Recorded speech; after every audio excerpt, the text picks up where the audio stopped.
स्वागत है स्टूडेंट्स आप सबका एक बार फिर से आपके अपने यूट्यूब चैनल स्टडी विद गोपी गोपाल में। मैं आपका डियर गोपी किशन। आज स्टूडेंट्स हम बात करेंगे बहुभुज की। जी हाँ, बहुभुज की।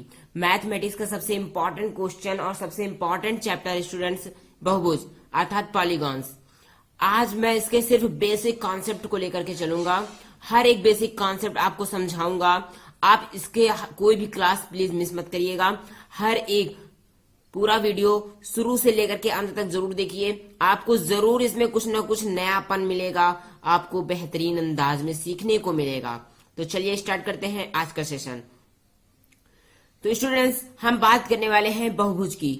बहुभुज क्या होता है कि आपको ये मेरे हैंडमेड नोट्स मिलेंगे। जी हाँ स्टूडेंट्स, मेरे हाथ से लिखे हुए नोट्स हैं और आपको अच्छा भी लगेगा क्योंकि आप बुक से पढ़ने में, क्योंकि एक हमारा फिलॉसफी ये कहती है कि अगर आप खुद का लिखा हुआ नोट्स पढ़ते हैं तो आपको याद होने के चांसेस बहुत अच्छे रहते हैं। इसलिए मैंने आप सबकी सुविधा के लिए नोट्स बनाया है और आप उसको अच्छे से समझ के कर सकते हैं। तो है बहुभुज। पहला क्वेश्चन आता है स्टूडेंट्स की बहुभुज क्या होता है।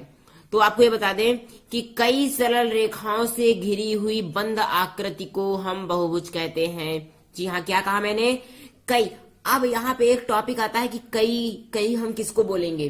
तो कई आपको पता है बहुवचन एक रूप होता है और बहुवचन उसे कहते हैं जो दो से अधिक की विशेषता बताए, दो से अधिक हो। तो जब दो रेखाओं से अधिक सरल रेखाएं हैं, ओके स्टूडेंट्स, तो हम वहां पे उसको कुछ रेखाएं या कई रेखाएं बोल सकते हैं। तो दो से अधिक सरल रेखाओं से घिरी हुई बंद आकृति को, कैसी आकृति होनी चाहिए स्टूडेंट्स? सरल रेखाओं से घिरी बंद आकृति होनी चाहिए और उसे हम बहुभुज कहते हैं। परिभाषा आपको नोटबुक में दिख रही होगी, बोर्ड पे दिख रही होगी। अब इसमें से ये होता है बहुभुज। पहले बहुभुज को भी समझ लेते हैं। बहु का मतलब होता है बहुत सी, भुज का मतलब होता है भुजाएं, अर्थात बहुत सी भुजाएं। और स्टूडेंट्स आपने एक नई परिभाषा बना ली। जी हाँ, आपको पता नहीं चला लेकिन आपने एक नई परिभाषा बनाना भी सीख लिया कि हम बहुभुज किसे कहेंगे? बहुत सी भुजाओं वाली आकृति को हम बहुभुज कहते हैं। अब बहुत सी भुजाएं किसको कहेंगे? जिसमें दो से अधिक भुजाएं होंगी। जी हाँ, चलिए नेक्स्ट टॉपिक है हमारा कि यदि किसी बहुभुज का कोई भी अंतःकोण, अंतःकोण का मतलब अंदर का कोण, यदि किसी बहुभुज का कोई भी अंतःकोण 180 अंश से अधिक ना हो तो उसे उत्तल बहुभुज कहते हैं। जी हाँ, कोई भी बहुभुज का कोण, मतलब कोण बहुभुज है जितने भी भुजाओं का होगा उसका एक भी कोण, not even a angle, not even an angle, तो कोई भी कोण उसका 180 अंश से अधिक ना हो तो उसे हम उत्तल बहुभुज कहते हैं। और इसी का अपोजिट होता है अवतल बहुभुज। तो अवतल बहुभुज क्या होता है स्टूडेंट्स आप देख सकते हैं। थोड़ा सा समझने वाली बात है कि यदि किसी बहुभुज का एक भी अंतःकोण 180 अंश से अधिक है, पहले में क्या था? एक भी कोण 180 अंश से अधिक नहीं होता था। इसमें क्या है? एक भी अंतःकोण 180 अंश से अधिक अगर हो जाएगा तो उसे हम अवतल बहुभुज बोलेंगे। क्या बोलेंगे? अवतल बहुभुज। चलिए स्टूडेंट्स अब चलते हैं नेक्स्ट पॉइंट पे। नेक्स्ट पॉइंट हमारा यह है कि जिस बहुभुज की सभी भुजाएं व सभी अंतःकोण समान हो उसे हम समबाहुभुज कहते हैं, अर्थात रेगुलर पॉलीगॉन कहते हैं। हाँ स्टूडेंट, अब ये बहुत इंपॉर्टेंट है, इससे मैं आपको कई परिभाषाएं बताने वाला हूं। अगर कोई बहुभुज की सभी भुजाएं बराबर होंगी तो आप ये समझ लीजिए कि सभी कोण भी डेफिनेटली बराबर होंगे। ओके, तो यदि बहुभुज की सभी भुजाएं व सभी अंतःकोण बराबर हैं तो हम उसे समबाहु बहुभुज कहते हैं। ओके स्टूडेंट्स, अब आते हैं नेक्स्ट पॉइंट पे कि एन भुजाओं वाले समबाहु बहुभुज में, जी हाँ आप देख सकते हैं कि एन भुजाओं वाले समबाहु बहुभुज में सभी बाह्य कोणों का योगफल 4 समकोण या फिर 360 अंश होता है। ओके स्टूडेंट्स, नेक्स्ट है एन भुजाओं के समबाहु बहुभुज में प्रत्येक बाह्य कोण 360 अंश बटे एन, अर्थात जितनी भुजाएं होंगी 360 में हम उतनी भुजाओं से भाग कर देंगे तो हमारा उस समबाहु बहुभुज का प्रत्येक बाह्य कोण आ जाएगा। ये केवल समबाहु बहुभुज के लिए अप्लाई होगा ये फार्मूला। और दूसरा जो है, और उसी का समबाहु बहुभुज का प्रत्येक अंतःकोण क्या हो जाएगा? हम 180 अंश से प्रत्येक बाह्य कोण को अगर घटा देंगे, 180 अंश माइनस बाह्य कोण करेंगे तो हमारा आ जाएगा प्रत्येक अंतःकोण की माप। Is that clear students? ये 6 टॉप पॉइंट आपके क्लियर हो गए। चलिए अब बढ़ते हैं नेक्स्ट पॉइंट की ओर। स्टूडेंट्स यदि वीडियो अच्छी लग रही हो, आपको पसंद आ रही हो तो प्लीज वीडियो को लाइक जरूर कर दीजिएगा। चैनल को सब्सक्राइब भी जरूर कर दीजिएगा और अपने दोस्तों तक शेयर जरूर कर दीजिएगा। चलिए अब बढ़ते हैं स्टूडेंट्स नेक्स्ट पॉइंट की ओर। एन भुजाओं के बहुभुज में सभी अंतःकोणों का योगफल, ये सबसे इंपॉर्टेंट है, आज के इस टॉपिक का सबसे इंपॉर्टेंट पॉइंट है आ गया है स्टूडेंट्स। वो ये है कि अगर एन भुजाओं का बहुभुज है, अब यहाँ पे हम सम बहुभुज की बात नहीं कर रहे, कोई भी बहुभुज अगर होता है उसके सभी अंतःकोणों का योगफल क्या होता है स्टूडेंट्स, 2n-4 इंटू 90 डिग्री। ये फार्मूले का यूज करेंगे तो आपको प्रत्येक अंतःकोणों की योग का मान मिल जाएगा। अब एग्जाम्पल से एक समझते हैं। जैसे देखिए आपको एग्जाम्पल लिखा हुआ दिख रहा होगा स्टूडेंट्स यहाँ पे कि चतुर्भुज के सभी अंतःकोणों का योगफल क्या होता है।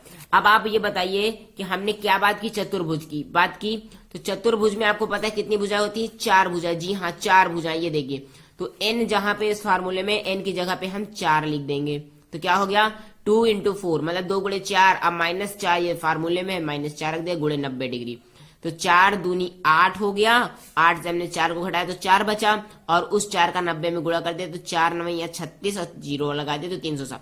तो क्या हुआ स्टूडेंट, चतुर्भुज के सभी अंतःकोणों का योगफल क्या हो गया 360। ये अभी तक आप रटते रहे हैं, माफ कीजिएगा स्टूडेंट्स मुझे ऐसे वर्ड बोलना पड़ रहा है, लेकिन अभी तक आप रटते रहे हैं, समझते नहीं रहे, और आज आपको ये क्लियर हो गया होगा कि ये कैसे आ गया। तो चतुर्भुज के सभी अंतःकोणों का योगफल 360 अंश होता है, लेकिन कैसे होता है आप मालूम हो गया आपको। चलिए स्टूडेंट्स बढ़ते हैं नेक्स्ट पॉइंट की ओर कि एन भुजाओं के बहुभुज में विकर्णों की संख्या अगर हमको ज्ञात करनी है तो क्या करेंगे। जी हाँ, एन भुजाओं के बहुभुज में विकर्णों की संख्या होती है, फार्मूला आप देख सकते हैं कि n-1/2 - n, या फिर आप n² - 3/2 है, यही चीज इसको मैंने शॉर्ट फॉर्म में लिख दिया। n का n इसमें गुणा करें तो n² हो गया। अब देखिए n का n1 में गुणा हो तो -n आया, और अगर लघुत्तम लेकर के इस 2 को इसमें गुणा करें तो 2n, तो -n और -2n मिलके -3n हो जाता है, इसलिए मैंने इसको सिंपलेस्ट फॉर्म में यहाँ पे लिख दिया। आप इस फार्मूले को याद करिए, ज्यादा आसान है, वैसे दोनों आसान है, आपको जो सही लगे आप वो लर्न कर लीजिए। तो क्या होता है एन भुजाओं के बहुभुज में विकर्णों की संख्या क्या होती है, n² - 3n/2। जी हाँ, ये फार्मूला आपको ध्यान रखना है फॉरएवर, हमेशा के लिए। विकर्णों की संख्या कोई भी बहुभुज है ज्ञात कर सकते हैं। अब इसका एग्जाम्पल आपको समझा देता हूँ। एग्जाम्पल क्या होता है देख लीजिए। जैसे मैंने बात की कि एक पंचभुज में विकर्णों की संख्या बतानी है, तो पंचभुज में विकर्णों की संख्या क्या होगी स्टूडेंट्स बताइए।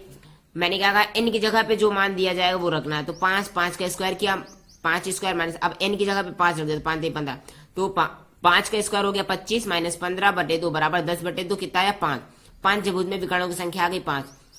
अब स्टूडेंट्स एक क्वेश्चन आपके लिए, आप में से बहुत से लोग ये सोच रहे होंगे कि अगर पंचभुज है तो विकर्ण 5 होंगे, तो ये आपकी गलती है स्टूडेंट, जरूरी नहीं है, वो तो फार्मूले में यूज हुआ इसलिए आ गया पंचभुज में 5 विकर्ण, लेकिन जरूरी नहीं है।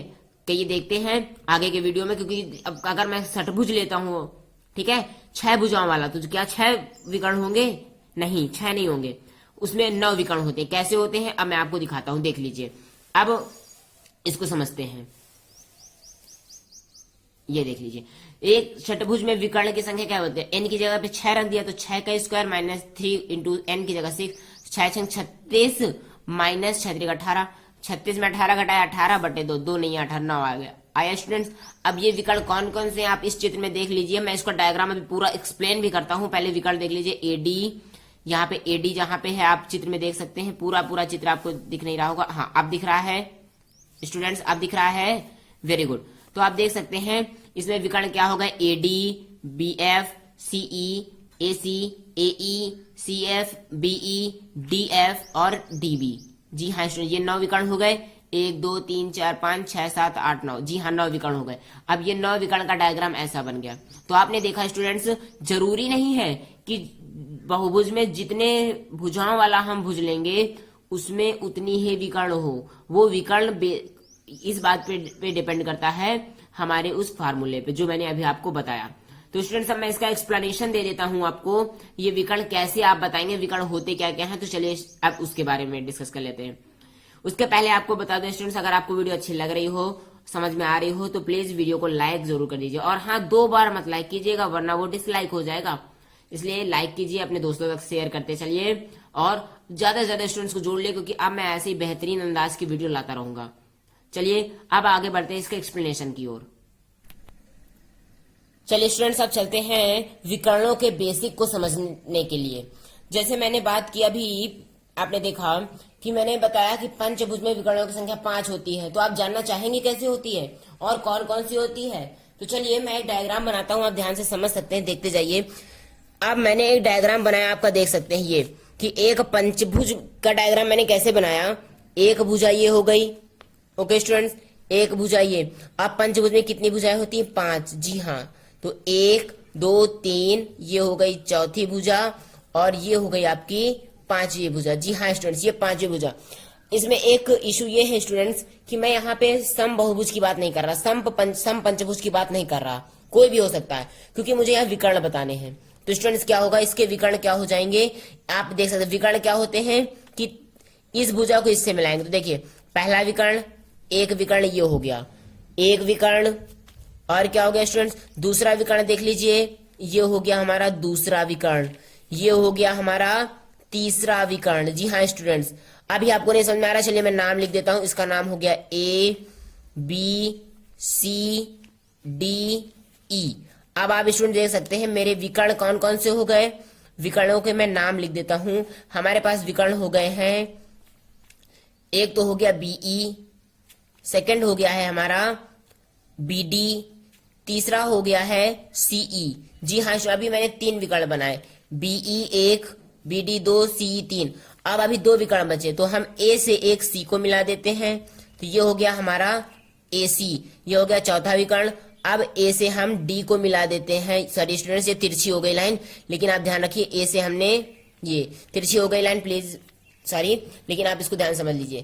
तो ये हो जाएगा AD, तो AD हो गई, तो ये हमारी एक 5वें विकर्ण होगा। ये 5 विकर्ण हो गया नहीं स्टूडेंट्स, हो गया ना। जी हाँ, बस यहाँ के थोड़ा तिरछी हो गई, उसके लिए माफी चाहता हूँ, लेकिन मैं आपको जो समझाना चाह रहा हूँ उम्मीद करता हूँ वो आपको समझ में आ गया होगा।